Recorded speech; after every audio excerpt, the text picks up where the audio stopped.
Welcome to smart जिकेमा तपाईहरु सबैलाई स्वागत छ। आज 2077 साल असोज 21 गते गोरखापत्रको ज्ञान सागरमा प्रकाशित वस्तुगत प्रश्नोत्तरहरू लिएर उपस्थित भएकी छु।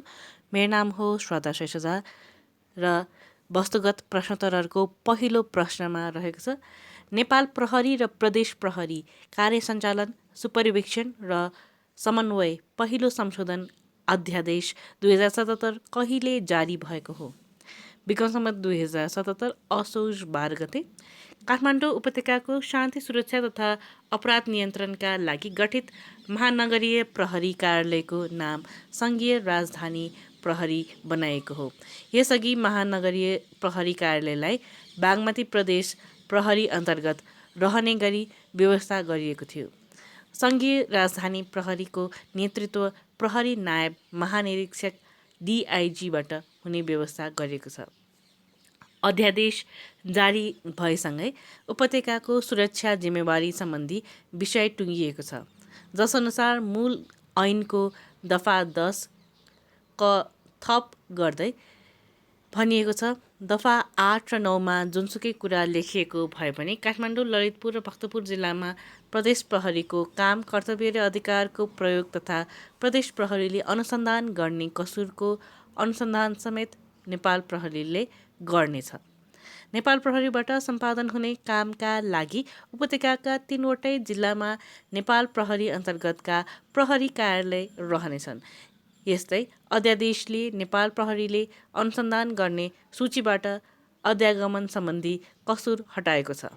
महानगरीय प्रहरी सेवा अन्तर्गत अन्तर्राष्ट्रिय विमानस्थल प्रहरी कार्यालय, ट्राफिक महाशाखा, अपराध महाशाखा तथा जिल्लामा 3वटा परिसर लगायतका कार्यालय रहेका थिए। दोस्रो प्रश्नमा रहेको छ, दशकौँ पुरानो सीमा विवादलाई लिई अर्मेनिया र अजरबैजान बीच पुनः युद्धको सुरुवात कहिले भयो? सन् 2020 सेप्टेम्बर 27 तारिकका दिन। यी दुई पूर्व सोभियत गणराज्य विवादित नगोर्नो काराबाखलाई लिएर फेरि एकपटक युद्धको मैदानमा उत्रेका छन्। 4,400 वर्ग किलोमिटरमा फैलिएको यो क्षेत्रमा अर्मेनियाली, इसाई र मुस्लिम तुर्केली रहेका छन्। अन्तर्राष्ट्रिय स्तरमा यो अजरबैजानकै हिस्साका रूपमा लिइन्छ, तर त्यहाँका बहुसङ्ख्यक आबादी अर्मेनियाली छन्। सन् 1980 को दशकको अन्त्यतिर सुरु भएर 1990 को दशकसम्म चलेको युद्धमा 30,000 भन्दा बढीको मृत्यु भएको थियो भने 10 लाख भन्दा बढी विस्थापित भएका छन्। यस युद्धमा पृथकतावादीले नगोर्नो काराबाखका केही भूभागमाथि कब्जा गरेको थियो। यद्यपि सन् 1994 मा युद्धविरामपछि पनि यस क्षेत्रमा गतिरोध भने जारी छ। तेस्रो प्रश्नमा रहेको छ, तेजाब तथा अन्य घातक रासायनिक पदार्थ नियमन अध्यादेश 2077 कहिले जारी गरिएको हो? विक्रम सम्वत 2077 असोज 12 गते। अध्यादेशमा एसिड आक्रमण गरेमा 20 वर्षसम्म कैद सजायसहितका प्रावधान रहेका छन्। एसिड आक्रमण गर्नेको सम्पत्ति रोक्का गरेर पीडितलाई तुरुन्तै क्षतिपूर्ति उपलब्ध गराउने एवं अनुहार, आँखा, नाक, कान, घाँटी तथा संवेदनशील अङ्गमा क्षति पुगेमा पीडकलाई 20 वर्षसम्म कैद सजायको व्यवस्था अध्यादेशमा रहेको छ। शरीरको कुनै पनि भागमा एसिड परे मात्रै पनि 10 वर्ष सजाय भुक्तान गर्नुपर्ने व्यवस्था अध्यादेशमा रहेको छ।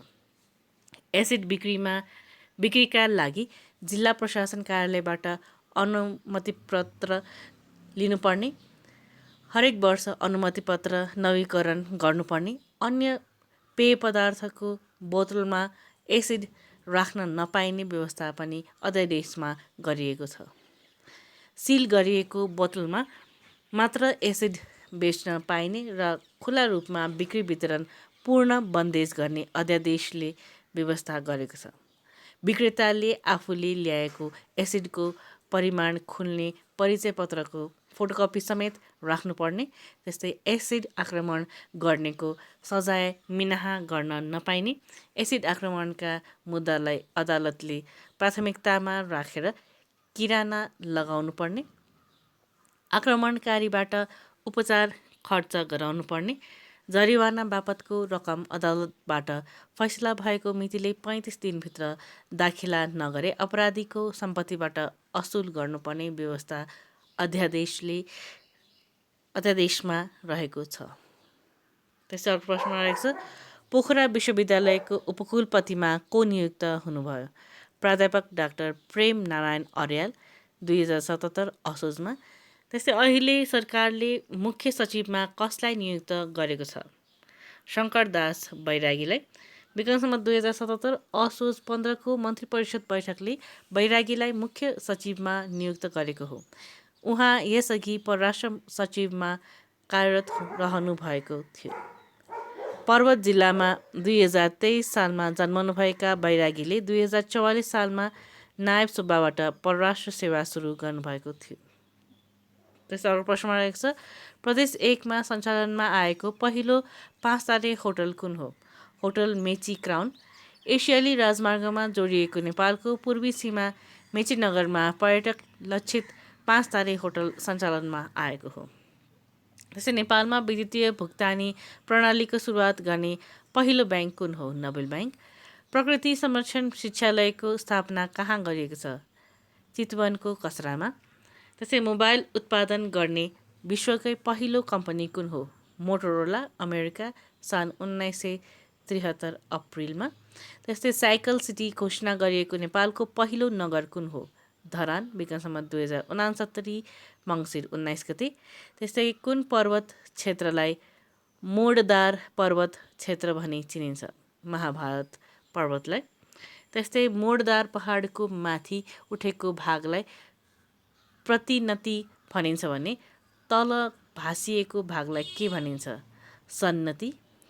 त्यस्तै मध्यकालमा सुदूरपश्चिममा 22 राज्यहरू थिए भने मध्य क्षेत्रमा कस्ता राज्य थिए? 24 राज्य। त्यस्तै राम र सीता बीच कस्तो विवाह भएको थियो? पराक्रम विवाह। प्राचीन कालको रामचरित्र मानस र आधुनिक कालको कृष्णायन कुन भाषाका प्रसिद्ध महाकाव्य हुन्? अवधि। त्यसै अन्तर्राष्ट्रिय न्यायालयमा कतिजना न्यायाधीशहरू रहने व्यवस्था छ? 15 जना। आनुवंशिक स्रोतमा पहुँच तथा तिनको उपयोगबाट प्राप्त हुने लाभको पारदर्शी र समन्यायिक बाँडफाँड सम्बन्धी नायोगा अभिसन्धिमा कहिले हस्ताक्षर भएको हो? सन् 2010 अक्टोबर 29 तारिकका दिन जापानको नायोगामा। नायोगा अभिसन्धि सन् 2014 अक्टोबर 12देखि कार्यान्वयनमा आएको हो। यो सन्धिलाई नेपालले सन् 2017 सेप्टेम्बर 4मा अनुमोदन गरेको हो। सन्धि अनुमोदन गर्ने नेपाल 101 औँ राष्ट्र भएको थियो।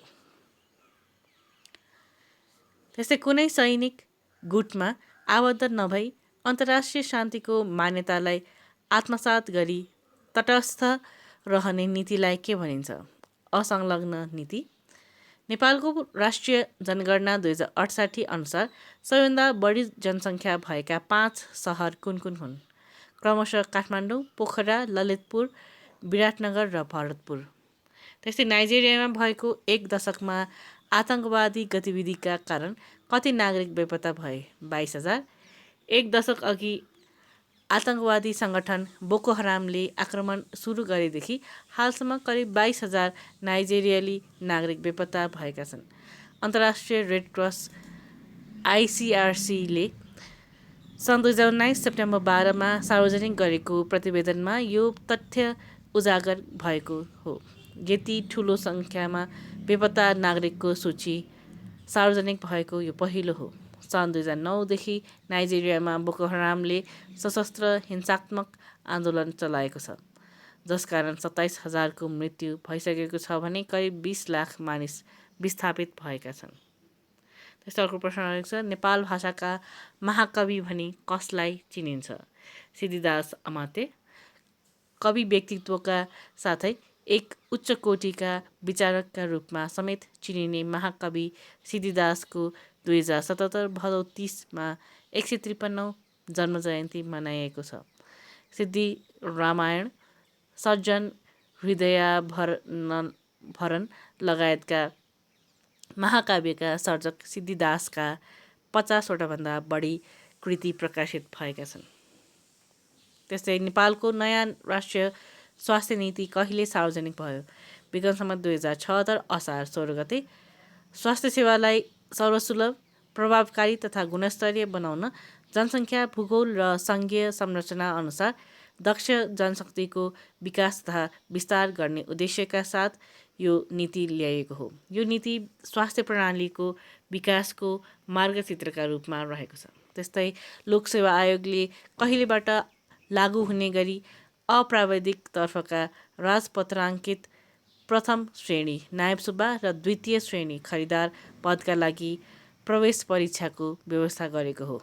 आर्थिक वर्ष 2072-73 लोकसेवा आयोगले हाल राजपत्राङ्कित तृतीय श्रेणी अर्थात् शाखा अधिकृत अप्राविधिक पदका लागि 2 चरणमा परीक्षा सञ्चालन गर्दै आएको छ।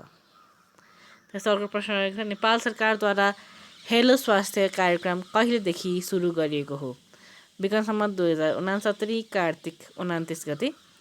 त्यसै सार्क राष्ट्रहरूमध्ये आफ्ना नागरिकलाई पासपोर्ट उपलब्ध गराउने पहिलो राष्ट्र कुन हो?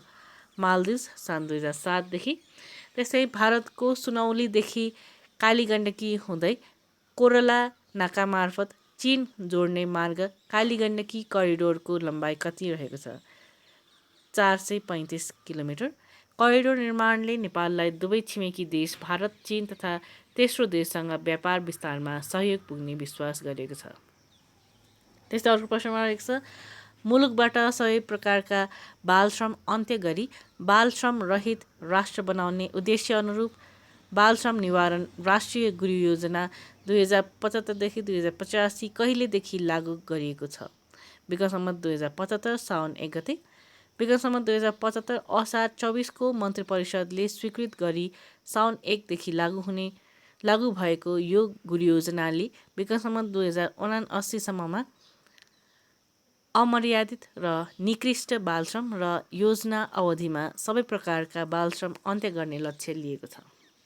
त्यसै अर्को प्रश्नमा रहेको छ, विजार्ड अफ नर्थ भनी क्यानाडाका सर वाल्टर स्कटलाई चिनिन्छ भने अङ्कल हो भनी कसलाई चिनिन्छ?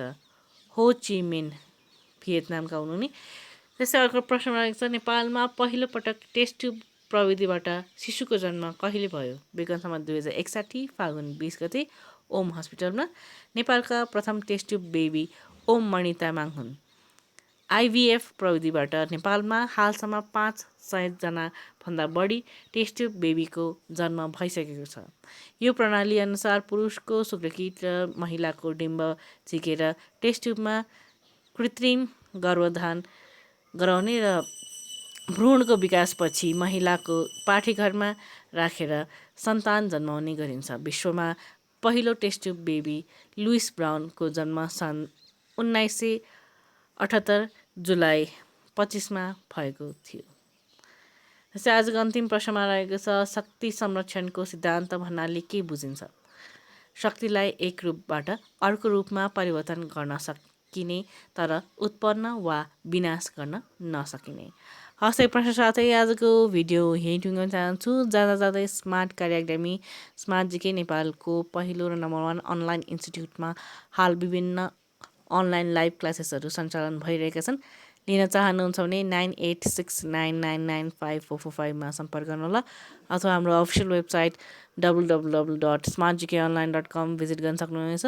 त्यस्तै हाम्रो एप पनि लन्च भइसकेको छ, स्मार्ट जिके भनेर रहेको छ। सर्च गर्नुभयो भने लोगो सहितको रहेको छ हाम्रो एप, त्यसलाई डाउनलोड गरेर विभिन्न क्लासेसहरू लिन सक्नुहुनेछ।